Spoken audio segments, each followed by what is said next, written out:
Ever wonder what happens when a neighborhood dictator picks a fight with a grieving dad and his little girl's therapy animals?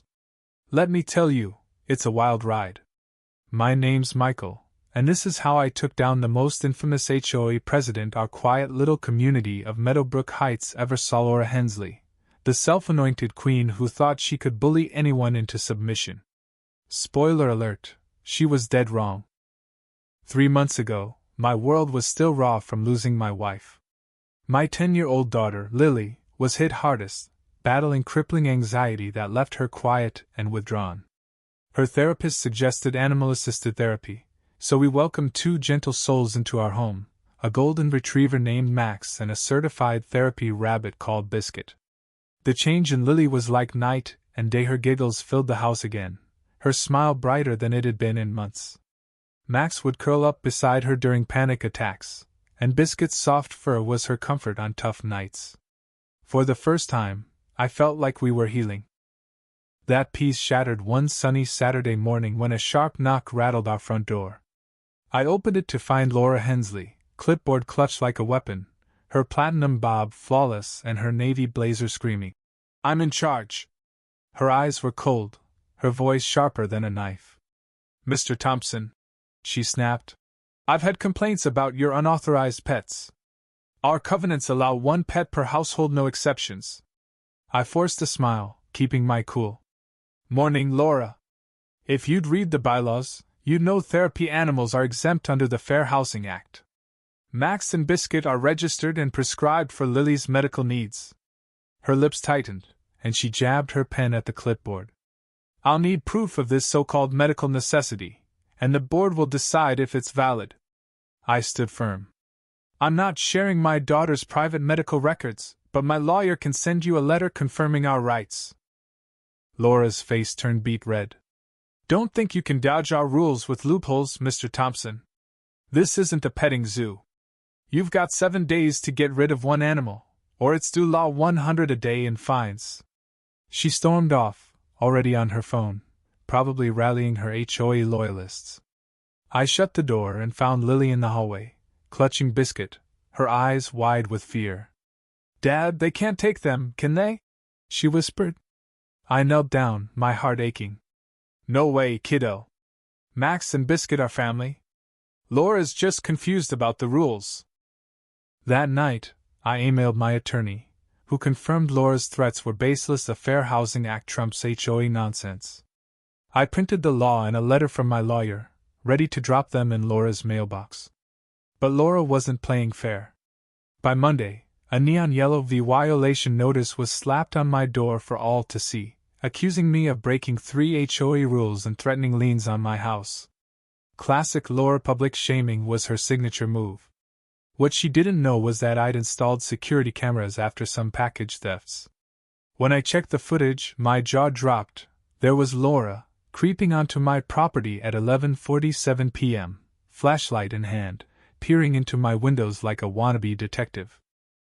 Enough was enough. I started a private online group for neighbors and shared the creepy footage. The response was instant. Dozens joined, spilling their own Laura horror stories, fines for unapproved mailbox colors, citations for kids' chalk drawings on driveways. Laura was a one-woman reign of terror. Over the next week, she doubled down, driving by my house constantly, snapping photos. Once, while Lily was at school, she snuck into my backyard to inspect Biscuit's hutch, caught crystal clear on camera. I sent her a certified letter with stills from the footage, demanding she stop trespassing and harassing us. I also filed proper accommodation paperwork with the HOA secretary, cutting Laura out entirely. Things exploded the following weekend. Lily and I were planting daisies in the front yard, Max snoozing nearby, when Laura's sleek SUV screeched to a stop. She stormed out, while viewing a folder, her face twisted with fury. "This ends now," she barked. "The board rejected your exemption. Those animals are illegal, and I'm taking action." Before I could blink, she lunged toward Max with a leash. "This dog's going to the shelter." I stepped in front of him. "Laura, get off my property. You have no authority here." She shoved forward, screaming, I'm the HOA president. I enforce the rules. In the chaos, she pushed past me, knocking Lily to the ground. My daughter cried out, still holding Biscuit, her elbows scraped and bleeding. My blood boiled. You just hurt my kid, I said, helping Lily up. Leave now, or I'm calling the cops. But Laura was unhinged. Her eyes wild, she snatched Biscuit from Lily's arms.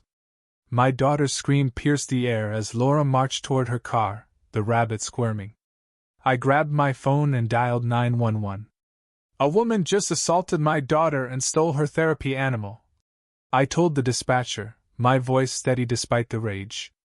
Neighbors poured out, phones recording, as Laura stood by her SUV, Biscuit trapped in her grip. You're all witnesses, she yelled, trying to spin the story. This family's breaking our covenants. My neighbor Tom, a retired lawyer, stepped up. Laura, that's theft and assault. HOA rules don't give you a badge. Sirens wailed, and Laura's confidence faltered for a split second. She straightened, clutching Biscuit tighter. I'm acting officially, she insisted. The police will back me up.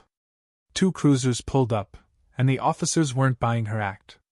Neighbors showed their videos, and one officer spoke firmly. Ma'am, put the animal down and step back. Laura hugged Biscuit closer, making him squeal. Officer, I'm the HOA president. This rabbit's illegal. The officer's patience snapped. Being HOA president doesn't let you assault kids or steal pets. Put it down, or you're under arrest. Laura froze, then reluctantly set Biscuit free. Lily scooped him up, sobbing. The officers ran Laura's ID and found a bombshell, an outstanding warrant from her old neighborhood for trespassing and destroying a resident's garden. Laura Hensley, you're under arrest, an officer said, pulling out handcuffs. For assault, theft, trespassing, and that warrant. Her face crumpled as the cuffs clicked on. This is absurd, she shrieked. I'm protecting our community. The officer was unmoved. You're not arrested for community standards. You're arrested for breaking the law. As they led her to the cruiser, Laura's protests echoed, but the neighborhood stood united, filming every second. My phone pinged with a text from the HOA VYC president calling an emergency meeting. 3 days later, I sat in a packed courtroom. Laura faced serious charges: assault on a minor, attempted theft, trespassing, harassment, and the old warrant. The VYD's multiple angles of her show VYing Lily and stealing Biscuit were damning. She claimed she was just doing her job, but the judge, a no-nonsense woman, wasn't how VYing it. Mrs. Hensley, she said, your title doesn't make you a law unto yourself. You're guilty on all counts. Laura's smug facade shattered. The sentence hit hard: 30 days in jail, 2 years probation, a due law $5,000 fine, restitution to us, and a 10-year ban from any HOA board. But my reputation, she stammered. The judge's voice was ice. You should have thought of that before attacking a child and her therapy animal. As Laura was led away, her shoulders slumped, the fight gone out of her. Meadowbrook Heights was free at last. Lily and I went back to healing, Max and Biscuit by our side, while the neighborhood rallied to support us. Laura's downfall became a local legend, a reminder that even the most entitled tyrants can't outrun justice.